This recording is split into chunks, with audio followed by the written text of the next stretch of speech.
शं वरुणः शन्नो भवत्वर्यमा शन्न इन्द्रो बृहस्पतिः शन्नो विष्णुरुक्रमः ॐ शान्ति शान्ति शान्तिः।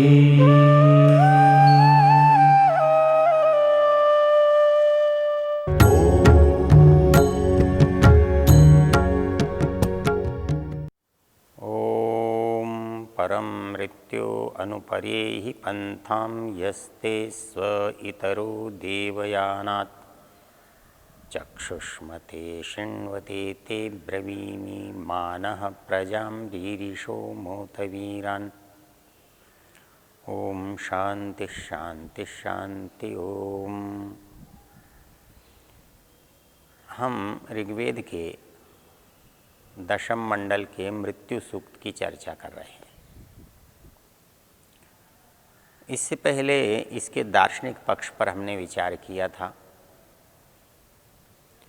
इस मंत्र का देवता मृत्यु अर्थात इसका विषय मृत्यु है, और जैसा हमने पीछे विस्तार से इसको देखा और संस्कृत साहित्य के दार्शनिक साहित्य के जो संदर्भ हैं उनसे हमने इसको स्पष्ट करने की और पुष्ट करने की कोशिश की। तो ये जो प्रसंग है ये जितना नया उतना पुराना है, और जितना पुराना है उतना नया है। आदिकाल से इसके बारे में हम देखते आए हैं, विचार करते आए हैं, और आगे भी हम विचार करते रहेंगे। जो भी व्यक्ति इस संसार में आया है, प्राणी आया है, जिसका जन्म से सामना हुआ है, उसका मृत्यु से भी सामना होगा। इसमें मुख्य जो बात है ये है कि जन्म तो मेरी इच्छा से नहीं हुआ, और मेरी इच्छा मरने की भी नहीं है, लेकिन जन्म के समय के कष्ट या सुविधा या उस प्रसन्नता का मुझे उतना अनुभव नहीं होता, किंतु मृत्यु के संभावना और उसका जो दुख है उसका अनुभव मुझे बहुत होता है, और इसलिए उसको सबसे बड़े दुखों में गिना जाता है। इसलिए मनुष्य उससे भयभीत होता है, दुख की कल्पना से ही उसे भय लगता है। इस भय का निराकरण कैसे हो? इस भय का निराकरण केवल ज्ञान से हो सकता है, क्योंकि जितना संसार में भय है वो भय अज्ञान का परिणाम है। जहाँ जहाँ हमारा अज्ञान है, जिस जिस विषय में हमारा अज्ञान है, जितना जितना अज्ञान है, वह मनुष्य उतना उतना भयभीत है। इसलिए मृत्यु से भी उसको इसलिए भय लगता है कि वो मृत्यु के यथार्थ को स्वीकार नहीं कर पाता, जान नहीं पाता, सत्य नहीं मान पाता। इस संदर्भ को समझाने का एक यत्न श्री कृष्ण के द्वारा किया गया है, जो गीता में उपलब्ध है। वहाँ अर्जुन यही कहता है, ये मेरे अपने लोग हैं, मैं इनसे प्रेम करता हूँ, इनको मैं चाहता हूँ, इनको मैं कैसे मार सकता हूँ। वहाँ श्री कृष्ण ने उसको समझाने का जो यत्न किया है उसमें दो पक्ष रखे हैं। एक तो हमें इन्हें मारना क्यों है? हम अकस्मात यूं ही किसी को नहीं मार रहे हैं। संसार में जो अन्याय करता है वो स्वयं मारने में तुला हुआ है। तो बचने वाला जब उसे मारता है तो मारने के विचार से नहीं मारता, उसको अन्याय से बचाने और बचने के विषय में मारता है। ये उसकी विवशता है। यदि कोई व्यक्ति अपराध से उपरत नहीं होता है, अपराध से दूर नहीं होता है, तो उसके अपराध से हटाने का प्रकार क्या है? कोई एक दो व्यक्ति होते हैं तो आप उसे उस स्थान से दूर कर देते हैं। आप स्थान से दूर नहीं कर सकते, कारागार के बंधन में डाल देते हैं, जेल में डाल देते हैं। आपको लगता है सुधरने की संभावना है तो दंड देकर छोड़ देते हैं। और फिर भी लगता है कि ये अपराध भयंकर है और फिर करेगा, तो आप उसे मृत्यु दंड दे देते हैं। उसका उद्देश्य यही होता है कि उसके अपराध से दूसरों को आप बचा सकें और उसको स्वयं भी बचा सकें। इसलिए इस प्रसंग की व्याख्या करते हुए ऋषि दयानंद ने एक बड़ा रोचक प्रकरण उठाया है सत्याप्रकाश के 7वें समोल्लास में। वहाँ कहा गया है कि परमेश्वर न्यायकारी है या दयालु है, क्योंकि दोनों विरोधी प्रतीत होते हैं। तो उन्होंने समझाया है कि ये दोनों शब्द आप किस बात पर बल देना चाहते हैं उसके लिए दो हैं। परिणाम की दृष्टि से उतने दूर नहीं हैं जितने दूर हम समझते हैं, या विरोधी नहीं है। हम ये समझते हैं कि ये विरोधी हैं, जो न्याय करता है वो दया नहीं कर सकता, जो दया करता है वो न्याय नहीं करता। ये शब्द सापेक्ष है। जब हमारे मन में न्याय का भाव रहता है तो अपराधी के अपराध पर दृष्टि रहती है और उस अपराध का हम मूल्यांकन करते हैं और उस अपराध के अनुसार उसके दंड का विधान करते हैं। जब हम दया की बात करते हैं तो हमारे मन में अपराध न हो करके अपराधी मन में रहता है। हम उसकी हानि नहीं करना चाहते, या इसको दूसरे शब्दों में आप कह सकते हैं, जब न्याय की बात करते हैं तो जो पीड़ित है वो मन में रहता है, और जब दया की बात करते हैं जो पीड़ा देने वाला है वो मन में रहता है। न्याय के समय आपकी सहानुभूति पीड़ित के साथ होती है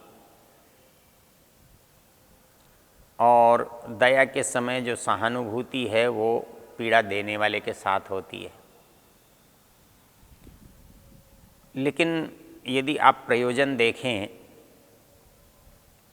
तो दोनों शब्द दोनों के लिए उपयोग में आते हैं। जब आप दया करते हैं तो पीड़ित पर तो दया करते ही हैं, लेकिन अपराधी को अपराध से बचाकर भी दया करते हैं। जब आप दंड की बात करते हैं, न्याय की बात करते हैं, तो उस समय अपराधी को सुरक्षित करके उसको अपराध से छुड़ाते हैं और अपराधी को उससे दूर हटा करके पीड़ित को बचाते हैं। हमारे दोनों ही कार्यों से प्रयोजन एक ही सिद्ध होता है। इस दृष्टि से इनमें आपस में विरोध नहीं है। तो इसलिए जब हम किसी को मृत्यु दंड देने की बात करते हैं तो हमारा मृत्युदंड देने का अभिप्राय उसको अपराध से दूर करना या उसके अपराध से पीड़ित व्यक्तियों को बचाना। तो वो श्री कृष्ण अर्जुन को ये समझा रहे हैं कि तुम युद्ध के द्वारा ये समझते हो कि यदि वो मर जाएंगे तो ये युद्ध उचित और अनुचित के आधार पर हो रहा है, ये मेरे और तेरे के आधार पर नहीं हो रहा है।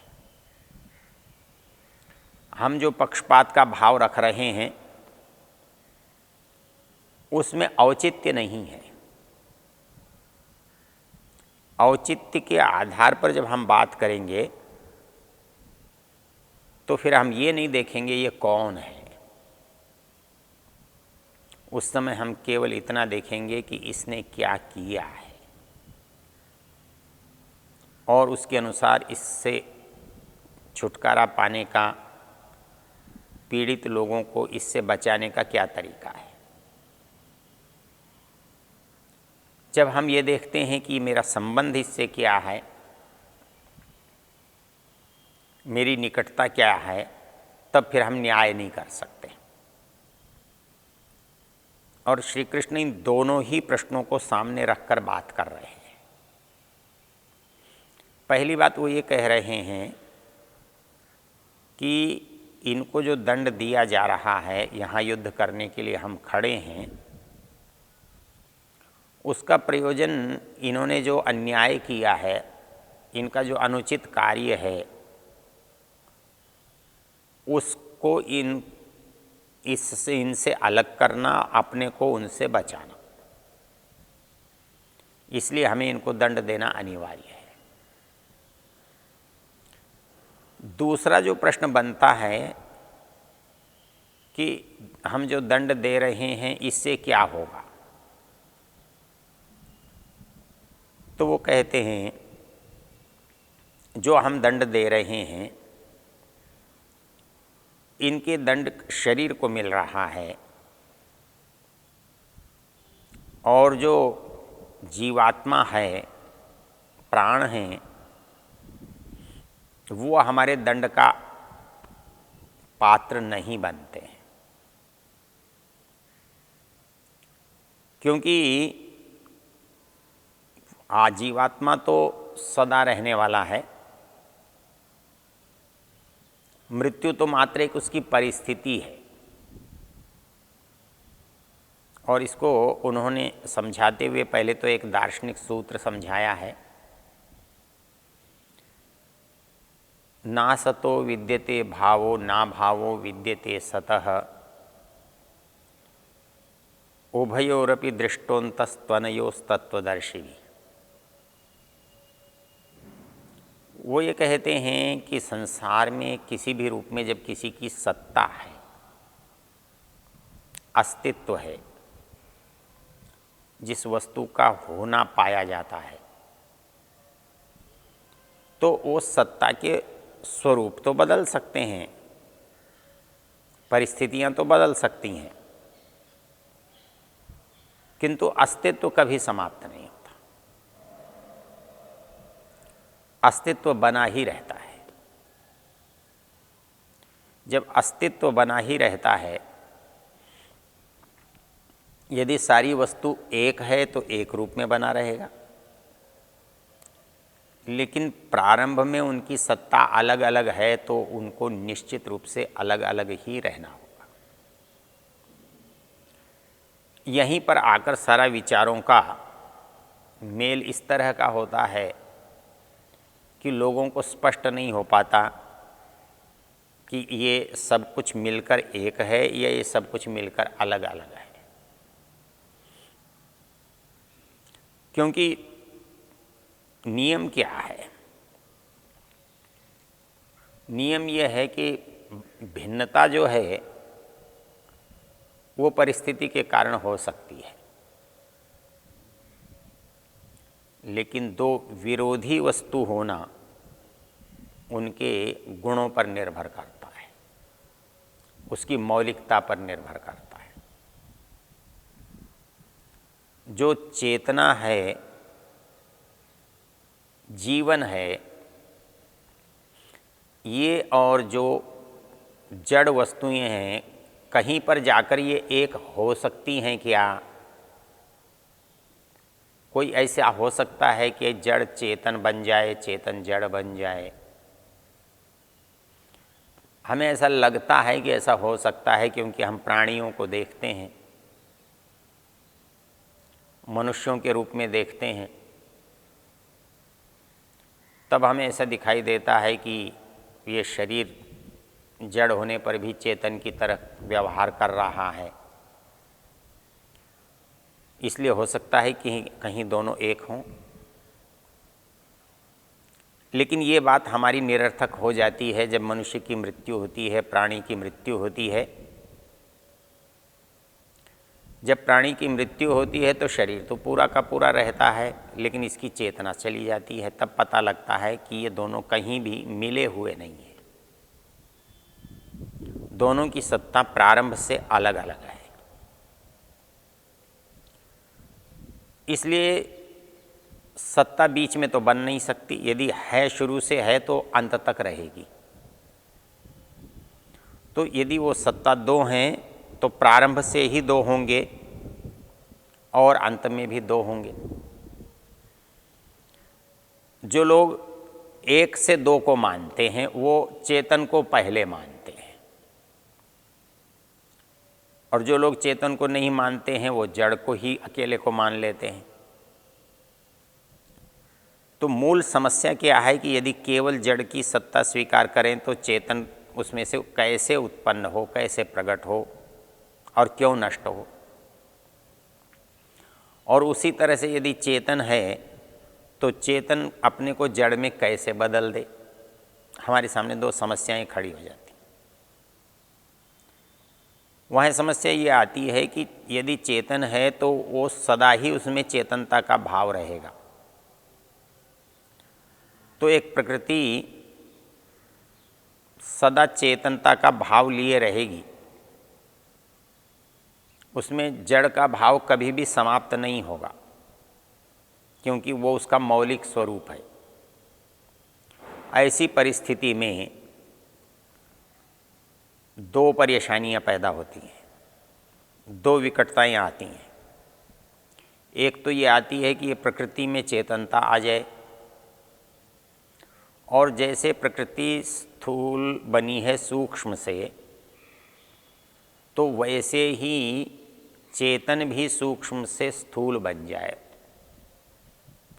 वो स्वरूप वाला हो जाए, साकार हो जाए। किंतु चेतन साकार नहीं हो पाता और प्रकृति चेतन नहीं हो पाती। तो ये दो परिस्थितियां हमको ये बता रही हैं कि यहाँ सत्ता केवल जड़ या केवल चेतन नहीं है। तो यहाँ सत्ता हम दोनों रूपों में देख रहे हैं, और इसलिए प्रारंभ से अंत तक इसके दो ही रूप हमें दिखाई देते हैं। इससे बात को समझना बहुत आसान होता है।